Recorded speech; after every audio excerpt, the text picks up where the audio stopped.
Thank you for watching this online class presentation from Cedarville University. Our academic enrichment program, The Cove, offers tutoring and disability services to support students on their academic journey. The Cove was recognized by the NCAA for its commitment to student athletes. We invite you to learn more at cedarville.edu. I want to take a look at the recent little bit of American history and how we think about our progress to kind of explain where we are in terms of eschatology and prophecy in the way the church talks about it today. And here's where I want to start. You can look at progress in a linear sort of a way, which is typically the way we do it, right? You think about communications in 1975, and then all the way to 1995, a little bit better, in 2015 or so, there's huge progress. And so we always tend to think that where we are today is light years ahead of 20 years ago or 40 years ago. But actually there are different kind of scales to look at, and one of them is this one, like a cyclical look at progress, or a pendulum, the way the pendulum swings. And one of the best illustrations I can think of this is a couple years ago when I went to watch a World War II movie about tanks called Fury with Brad Pitt in it. And I remember the very first time I saw him on screen like this, I thought, well, there's a huge historical faux pas. They gave him a very contemporary haircut.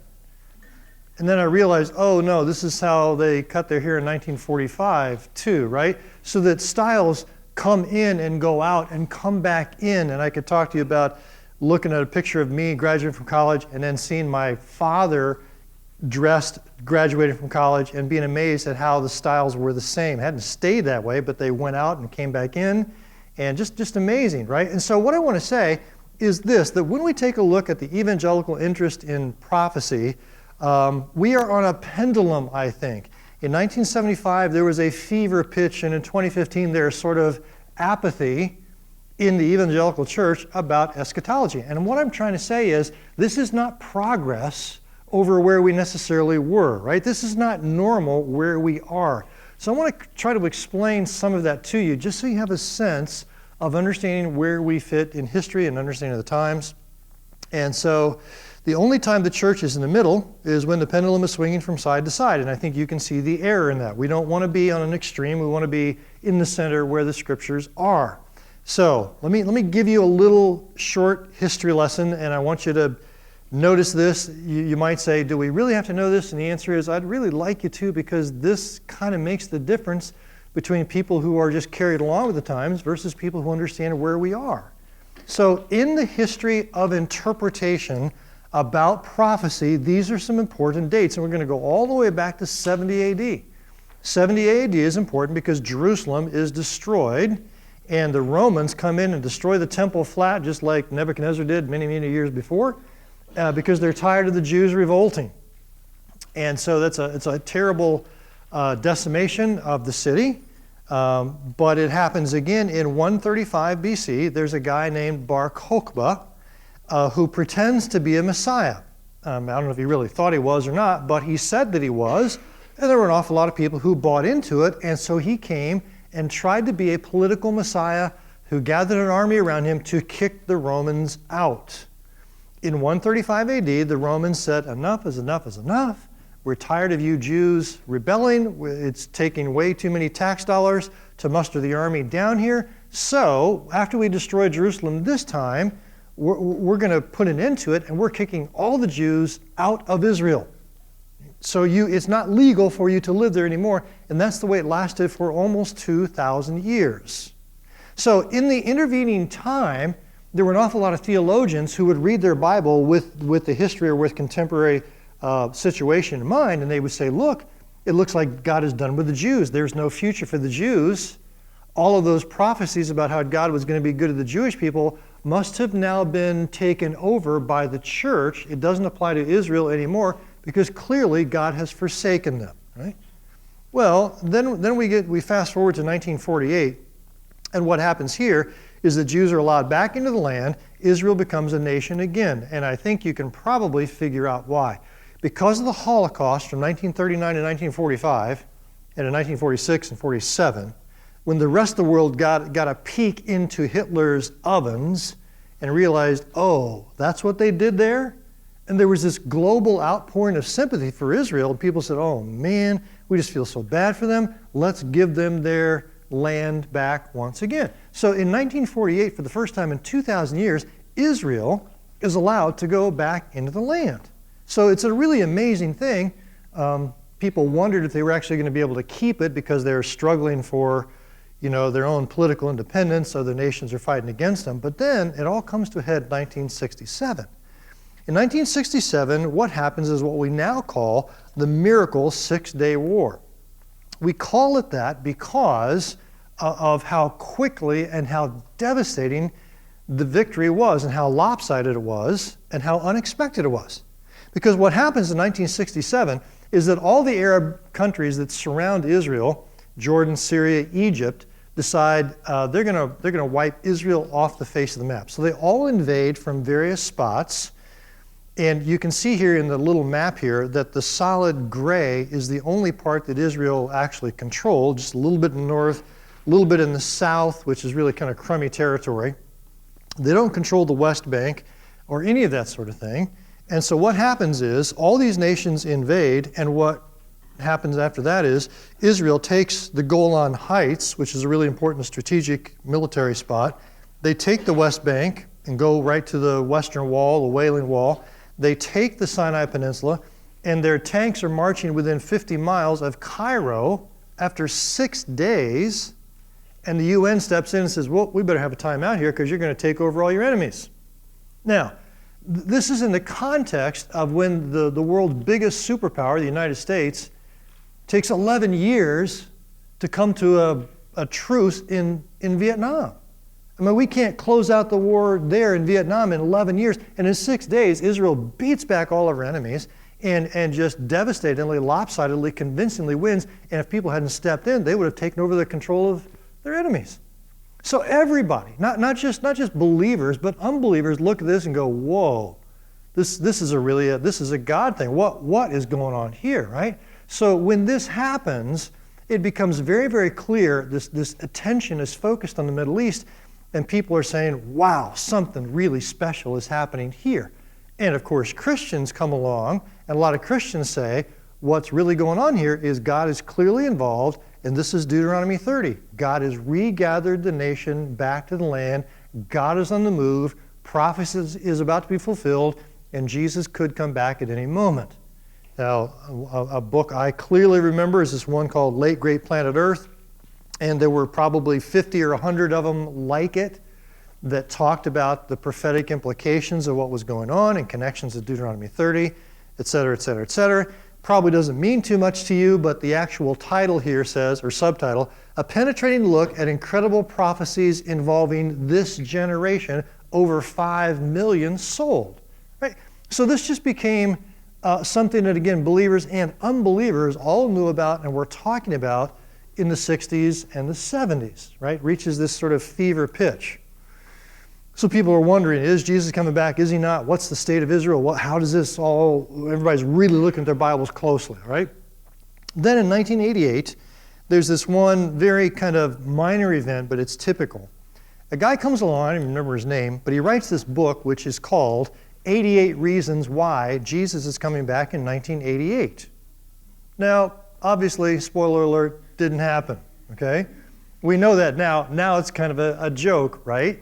But if you were back in those days and someone writes the book, you read it and say, is this legitimate? Is this really true? God seems to be at work. And a lot of us who read it didn't buy into it, but we wondered, right?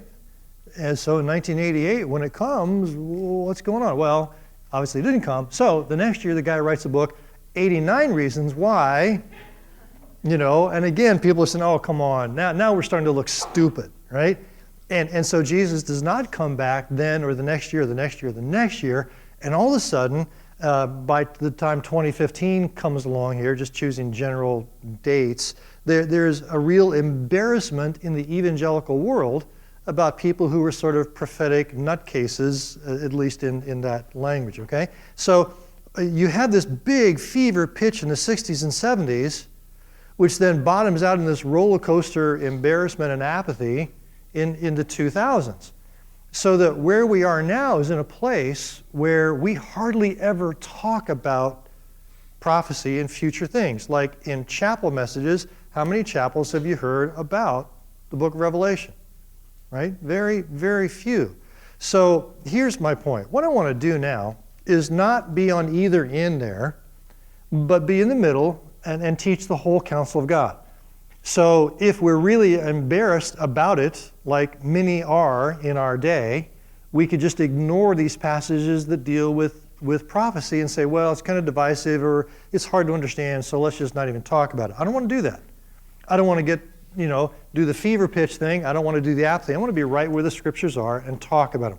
So what we're going to do today is to talk about some of these prophecies from the book of Daniel.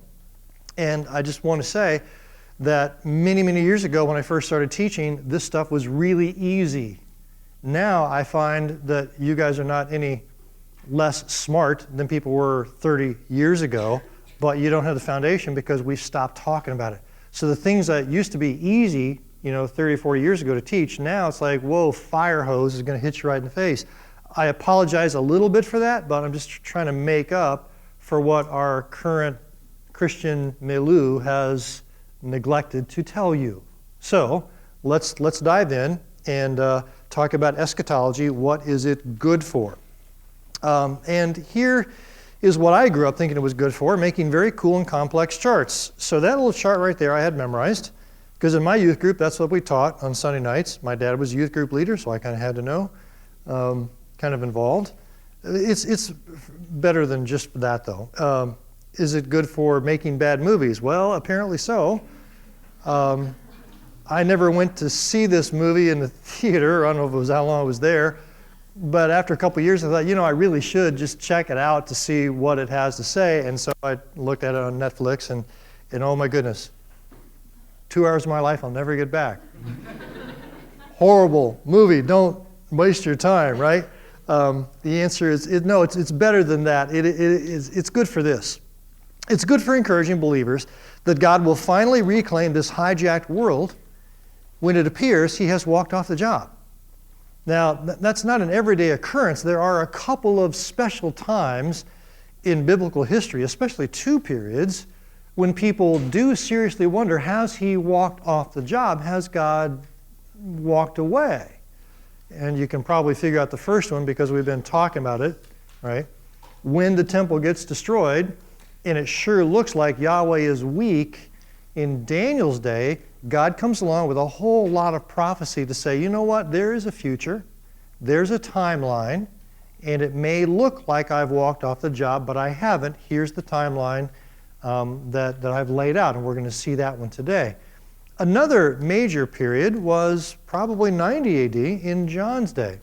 And I say that because obviously Jesus comes along during His lifetime, is resurrected again, goes back in heaven and says, I'm going to come back. Well, then 10 years happen, and 15 years happen, and 30 and 40 and 50 and 60 years happen, and He still hasn't come back, and people are starting to wonder, has He walked away? Has He walked off the job? And the book of Revelation, written by John the Apostle, comes along and says, no, there's this big plan. Trust me, there's a whole lot yet to come, and particularly the Messiah is going to come again.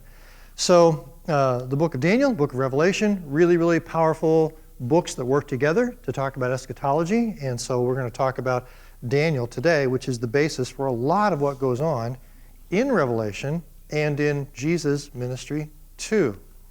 So this is the chart you see in the printed notes if you have them. And I'm just going to talk about some overall big ideas from this chart.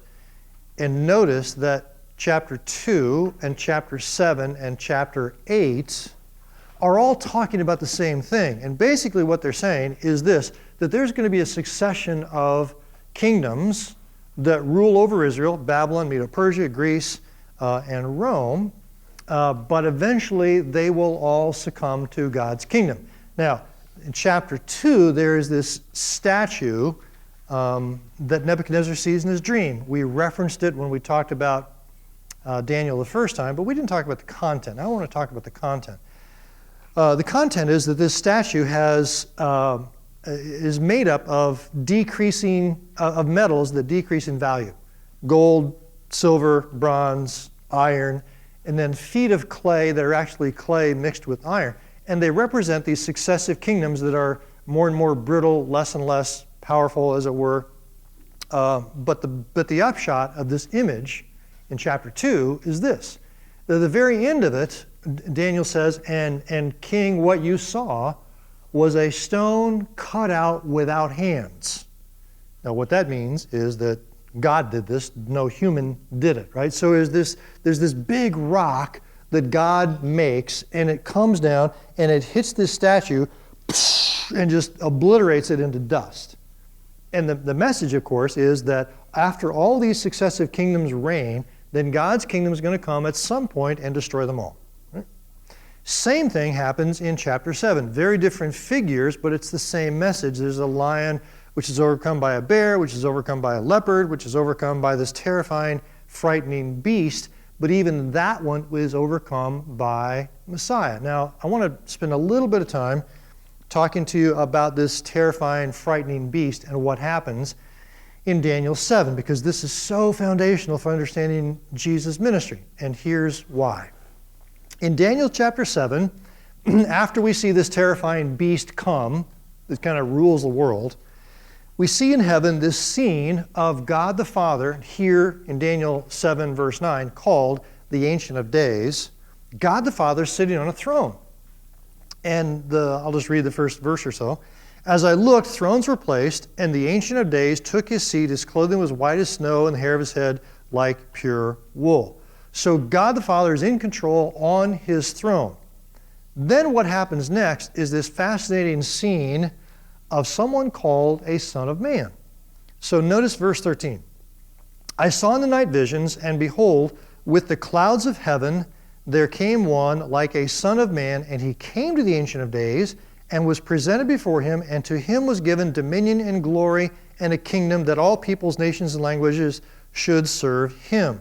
Now, when it says here, with the clouds of heaven comes this one like a Son of Man, what it's saying is there's this human figure, he's going to be God, but he's going to be fully human too, comes before the Ancient of Days, and the Ancient of Days gives to him power and dominion to have a kingdom, and of course he destroys this terrifying beast.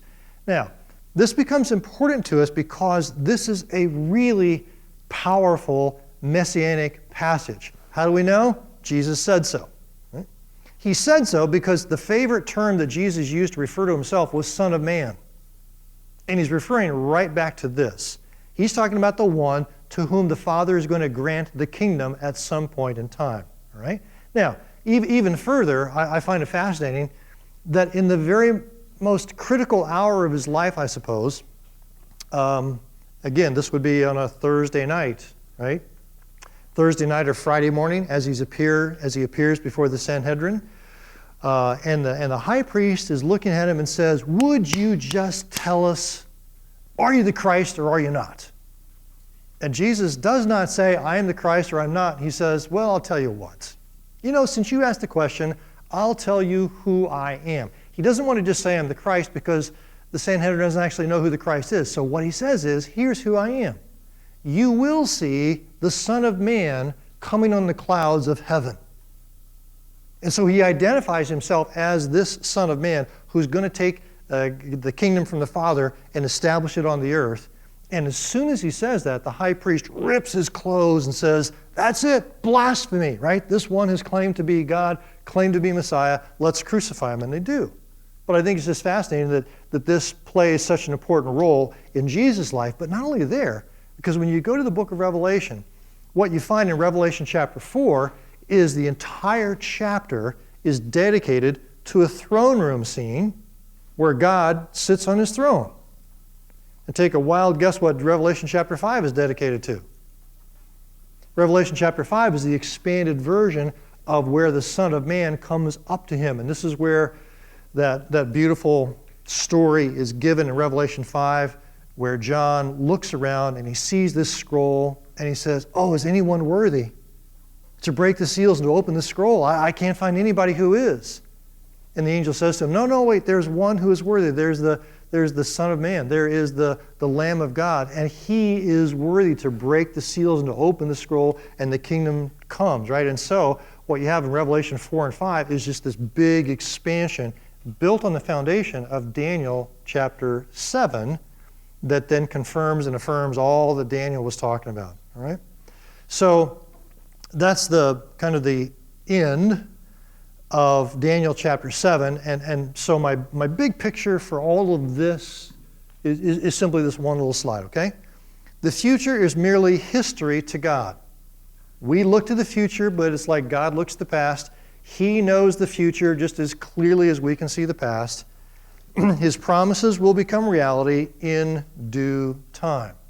Now, there is just so much prophecy that goes on in this book. It would take us a week to go through all of it. But what I want to do now is just take one passage that has 4 verses in it and dig really deep, just to give you a sense of the kind of richness that's here. Right? And we're going to go to Daniel chapter 9.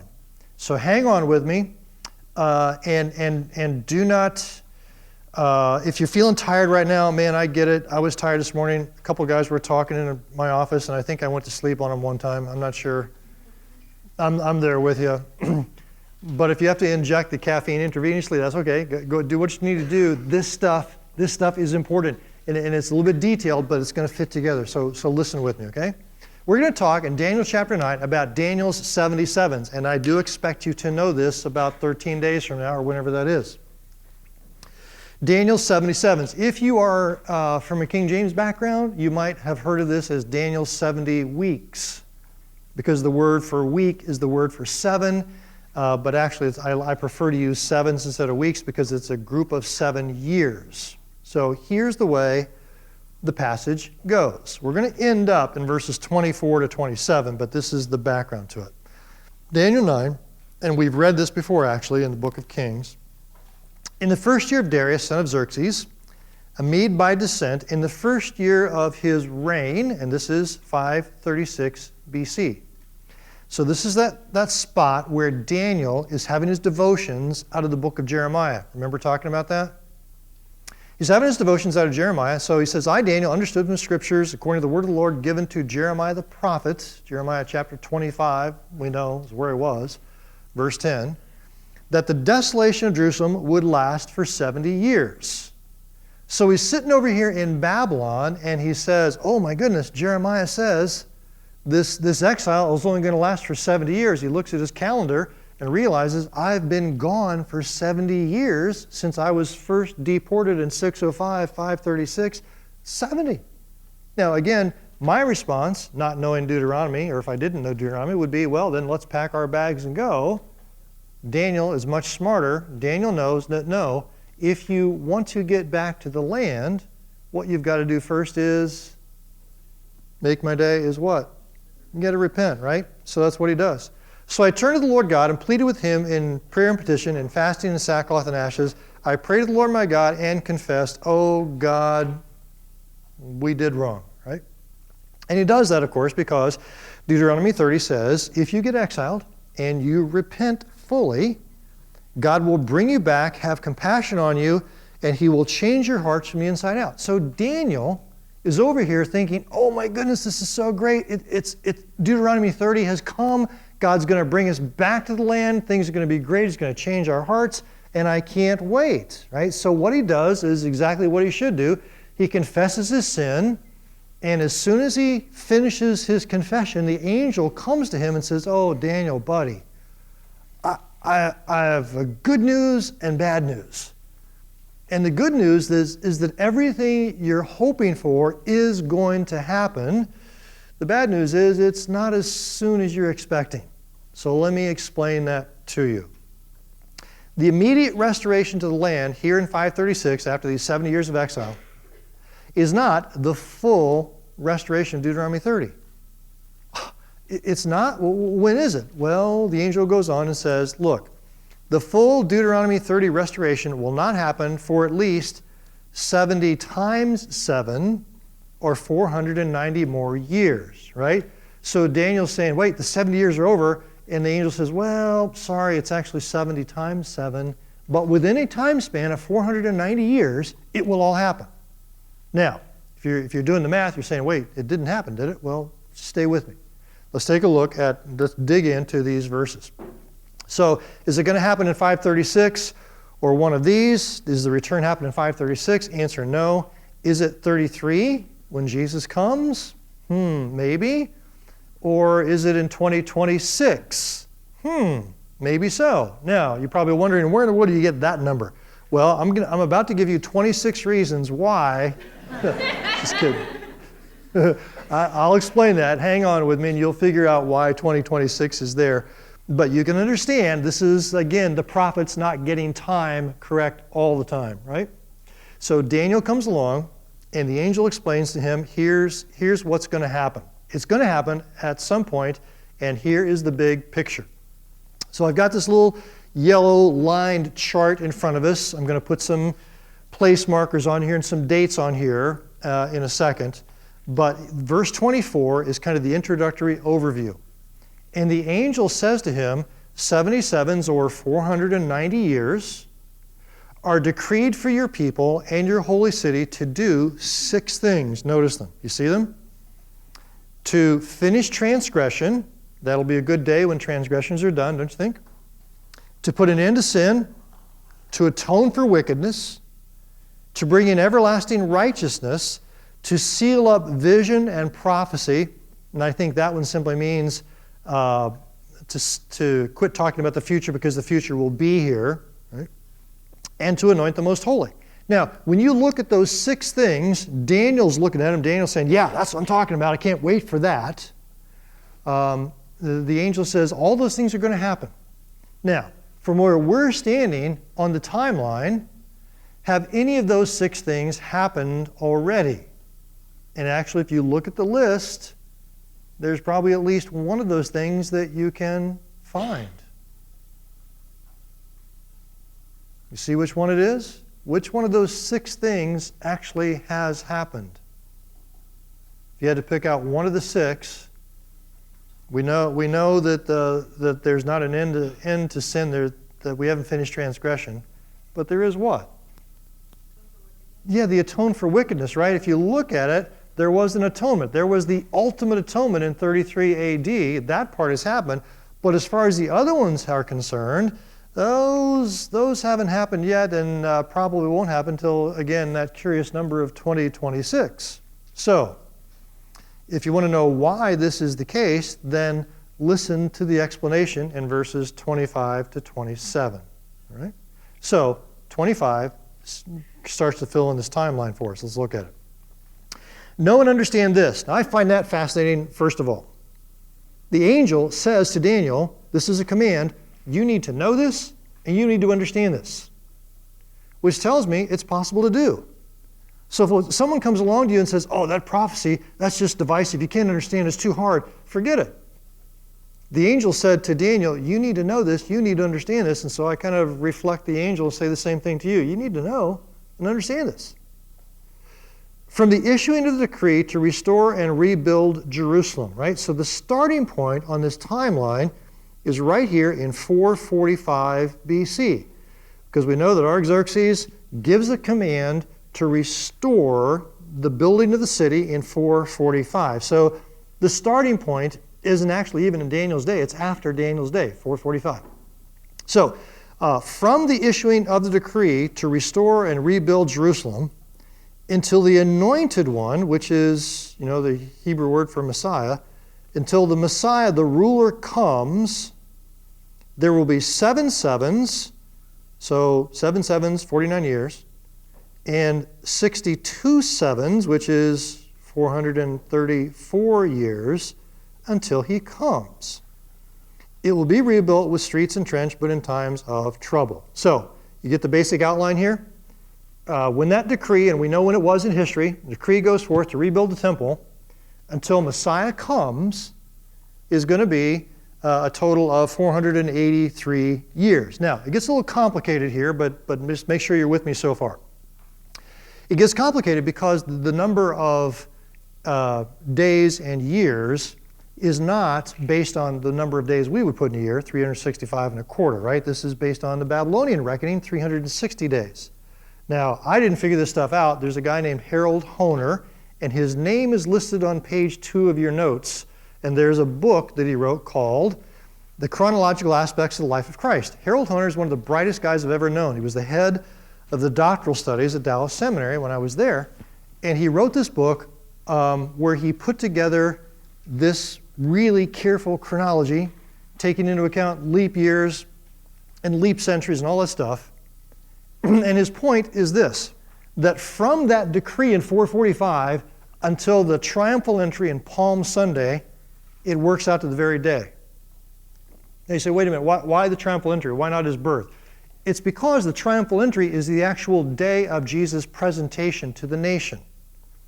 If you take his 3.5 years of ministry, you can kind of consider that like a political campaign where he's kind of running for office. And the triumphal entry is like election day.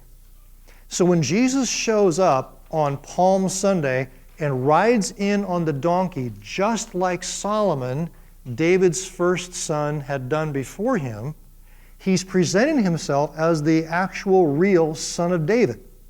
So he's saying, here I am, will you have me? Now, what do they say? What they say is Hosanna, which means save now, but it's actually a very superficial save us from Rome, not save us for sin. And we know that because in 5 days they say crucify him, get him out of here, right? So they don't really accept him. But here's the point. From the day where the decree is issued until the triumphal entry, the day which he rides into town to present himself officially to the nation as Messiah, turns out to be 483 of these years. And that's why there's still one more group of 7 up there we haven't talked about yet. But up to this point, that's why Jesus says, on this day, March 29, 33 AD, again from Hoehner's book, Jesus says, if you, even you, had only known on this day. What's he talking about? He's talking about what Daniel said. This is that day. This is the day when you get to make your choice. It would bring you peace, but now it's hidden from your eyes because you've given me a superficial acceptance and not a genuine one. All right?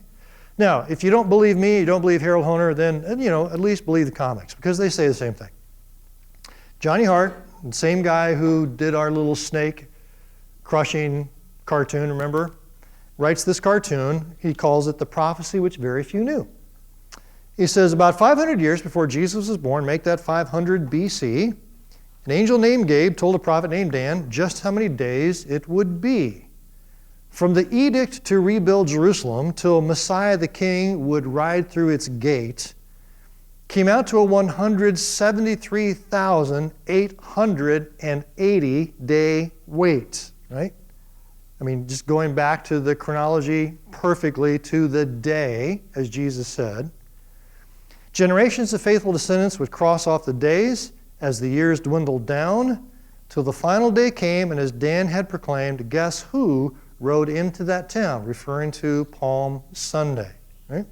So all of this stuff is fulfilled literally in this first 69 group of 7s to the very day. So, okay, why 69? Why not 70? Well, let's get to that, okay? So notice in verse 26. Verse 26 says, after the 62 sevens. Now, it's actually the 69th 7 when you add 7 and 62, right? But after this group of 62, the anointed one, the Messiah, will be cut off, right? That's Old Testament language for he will die. So we know the date of the crucifixion, April 3rd, 33 AD, right here, is after the 62 sevens are over. Now what's curious is, you would think that it would simply say, at the beginning of the 70th 7, but it doesn't.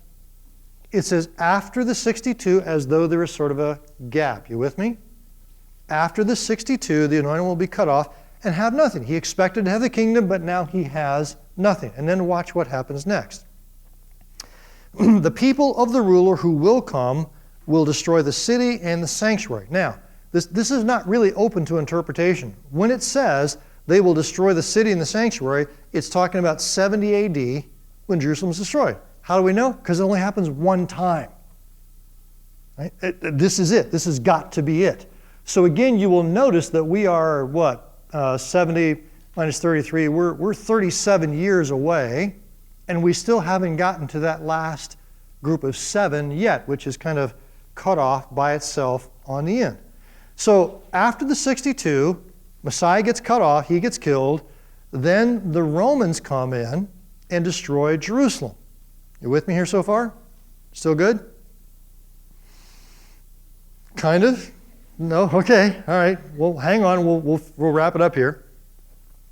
The people of the ruler who will come will destroy the city. Now, this is the tricky part, because when you see the ruler who will come, you're probably thinking Jesus, but it's not Jesus.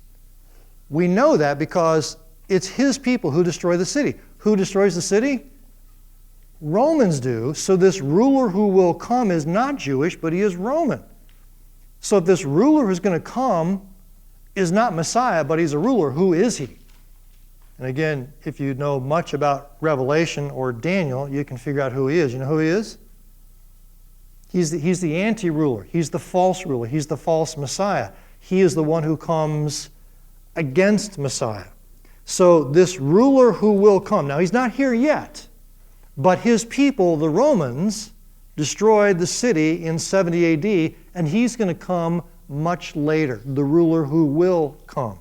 So the people of the ruler who will come will destroy the city and sanctuary. The end will come like a flood. War will continue until the end, and desolations have been decreed. Now, that little phrase, desolations have been decreed, is a pretty good description of what Israel goes through for the next 2,000 years. The Holocausts, the Inquisitions, the being chased all over the world as vagabonds who do not have a political state of their own. So after all of this stuff happens, just, watch The Fiddler on the Roof if you need to. We'll tell you all about it. After all this stuff happens, the next verse, verse 27, picks up with that final group of 7. So let's look at it. He will confirm a covenant with many for 1/7. So now we're finally to the end here for this last group of 7 years, this 1/7. And notice it says, he will confirm a covenant with many for 1/7. Now, who is he? Who is the antecedent to he? It's not hard to figure out. You go back, and the last person talked about is, let's go back to the previous verse, is who? The ruler who will come, right? We're not talking about Messiah. We're talking about the ruler who will come. So, the ruler who will come will confirm a covenant with many for one group of 7. Now, this is going to be a really, really bad guy. In the middle of the 7, he will put an end to sacrifice and offering, and on a wing of the temple, he will set up an abomination that causes desolation right in the middle. Now, what in the world is happening here? Well, a couple of things. This word abomination of desolation is referred to by Jesus in Matthew 24 and 25. He picks up this language. But Daniel also talks about a foreshadowing of this ruler who will come in the person of another guy named Antiochus Epiphanes. Has anybody ever heard this name before, Antiochus Epiphanes? If you know anything about the story of Hanukkah, where it started, that's where this whole thing comes from. You can read about it in Daniel chapter 11. In 167 BC, the Greeks have taken over Israel, and this crazy man named Antiochus Epiphanes goes in and he slaughters a pig on the altar of Jerusalem. Maybe you've heard about it elsewhere. And what it does is it defiles the temple so that the Jews won't use it. It becomes desolate for 3.5 years.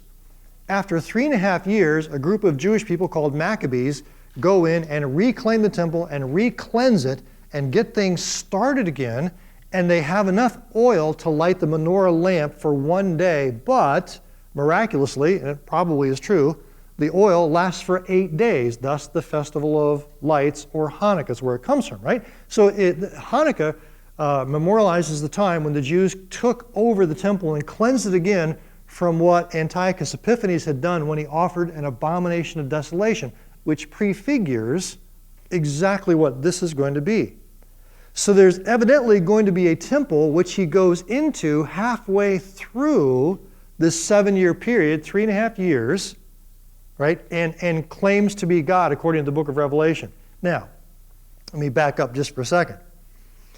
If you know anything about the geography of Jerusalem today, you know that sitting right in the middle of the Temple Mount area is this beautiful architecture and this huge gold dome shaped like this, right?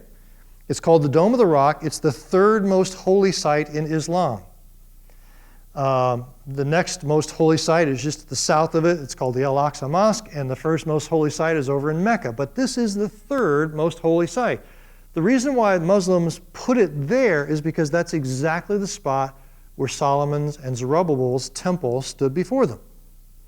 And they did that because there's a saying in Israel, and it's absolutely true, that once a holy spot, always a holy spot. And if the Jewish people want to rebuild their temple, they can't do it because they can't build it somewhere else. It has to be on that spot. And now they can't because the Dome of the Rock is there. This says there's going to be a temple. If there's going to be a temple, the quickest way to start World War III is to do something to the Dome of the Rock. And what this verse is saying in all of its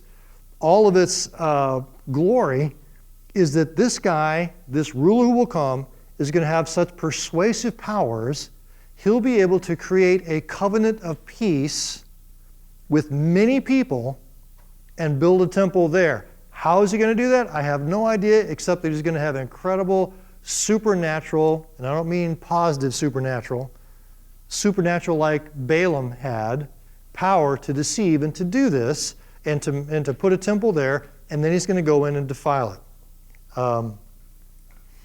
So it's an amazing picture of all that's going to go on here until the end that his decree is poured, until the end that is decreed is poured out on him when Messiah comes back. Now, what's probably going to happen here, if I can kind of borrow from the book of Revelation, is that for 3.5 years he's going to be there, and then according to the book of Revelation, he's going to die. I'm looking at Revelation chapter 13 here, and he's going to be resurrected again. And this is just going to enliven the lie that he has this 3.5-year ministry, dies, is resurrected, and is right there. Does this story sound familiar? If you were the PR manager for this guy, what would you say? Here's what I would say. 2,000 years ago, there was a guy who had a 3.5-year ministry. He died, claimed to have resurrected again, but no one knows where he is now. But if you want to worship your Messiah, the one who's had a 3.5-year ministry here with you, has died and has now risen again, this is your Messiah, worship him. And I think that's going to be the abomination of desolation. And then, according to the book of Revelation, all hell is going to break loose for the next 3.5 years. It's going to be worse as worse can be. Now, in the gracious providence of God, it tells us that in Revelation chapter 5, that underneath the altar were the souls of people who had come out of the Great Tribulation, who had been saved, and a multitude was so great of every person and tribe and tongue that you could not even number them. And you look at the horror of what the tribulation period is, and you say, wow, who would ever want to go through that? And the answer is only people who actually wanted to go to heaven. Because what God is going to do in that horrible, horrible, horrible time of suffering and evil, when evil is exposed, is he's going to allow people to have some insight into heaven and hell, right? And to realize, okay, which team do I want to be on? And there's going to be an unprecedented time of evangelism that takes place in this time period. And God, in fact, is going to call his people, Israel, and lots of Gentiles back to himself. This is not just some sort of fairy tale stuff. I trust this stuff as much as I do the resurrection, because the same one who was resurrected is the one who says this kind of thing. And it is all in the plan of God, and only as we envision it instead of avoid it can we truly take into account what our future is going to be. Not that we're going to be there per se, but what the future is going to hold, how the victory is going to happen. It's going to come through struggle. It's going to come through suffering.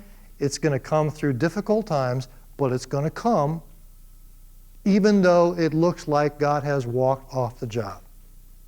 And I say that because the book of Daniel lays this out in exquisite detail. And I say it because those first 69 sevens happened literally to the day. Why in the world would I ever expect that the last group of 7 years would not happen just as surely and just as literally? So as we think about the future, as we think about our lives today, you say, in what way does that impact me? Here's how it impacts you. If you ever pray, this is what you ought to be praying about. Lord, teach us to pray, because you really know how to pray, and we know how to pray. Would you teach us to pray? Jesus says, sure. Here's how you should pray. Our Father who's in heaven, may your kingdom come. When you pray that prayer, God, may your kingdom come, if you prayed intelligently, this is what we're asking for. Right? We're asking God, do whatever it takes to overcome evil, and man, is there evil in the world.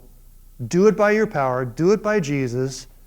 Even though there are imposters around, let Jesus come back, take control, take the scroll and open the seals and take control of the earth, as you said he would, from Daniel to Jesus to John in Revelation, this comprehensive plan that fits together like hand in glove. So let me put Daniel chapter 9 up on our chart here for a second. Do it like this. And do you see then what it adds? Those first 4 talk about who? The next one talks about,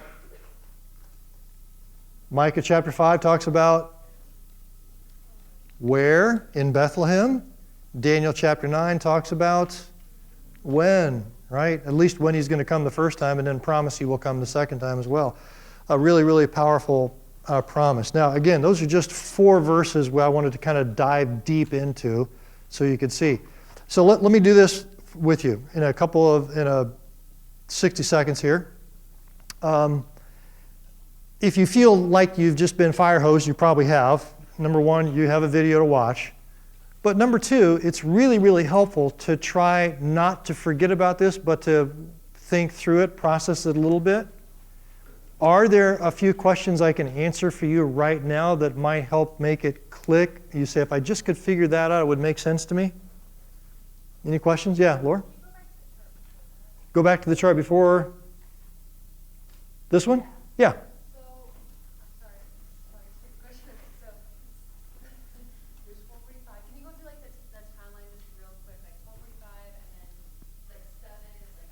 Yeah, sure. 445 is the date when the decree gets issued. So the text simply says there's going to be 7 plus 62 sevens, or 483 years, until the Messiah rides through the gate. Then, after that time, there's a bunch of stuff that happens, and then we finally start over with that last 7 at some point in the future. So there's no exact time between the 62 and then the last? Yes, the tricky part is we don't know how long that time is. We do know that the Romans destroy it in 70 AD, and the ruler is going to come much later, but it doesn't tell us when. Okay. But I think the lesson in that is this: if those first 69 happen literally and you can count on them, the 70th one you can count on too. Yeah.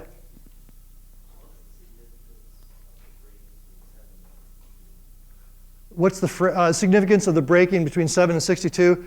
It's something about how the wall gets built and then the city gets built. I'm not sure exactly what it is, but it's something like that. There's a kind of a 2-stage rebuilding of the wall.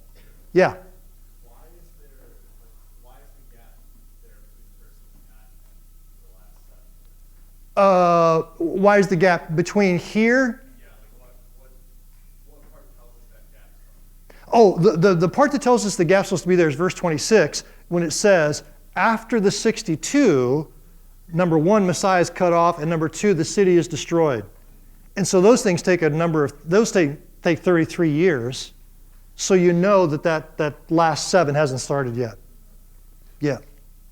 So with the ruler coming, there's 3.5 years, and then you said he would rebuild the temple, and then he would die and resurrect. I got really Yeah, no, I was moving really fast. Her question is, in that abomination of desolation, there has to be a temple there to be rebuilt. But then at the middle point of that, he goes in and he offers this abomination, this terrible thing. Revelation helps us understand it's probably when he proclaims himself as God. So I was drawing some from Revelation, not just from here, just to help fill out the picture. The one question I thought someone would ask that nobody did was, what were those 26 reasons, or why 2026? Is 2026, who can figure it out? Why 2026? Yeah, because unless the covenant has started already, it's going to take 7 years. Right? So if the covenant got made today, 7 years from now, 2026, you still have time to finish the pharmacy program between now and then.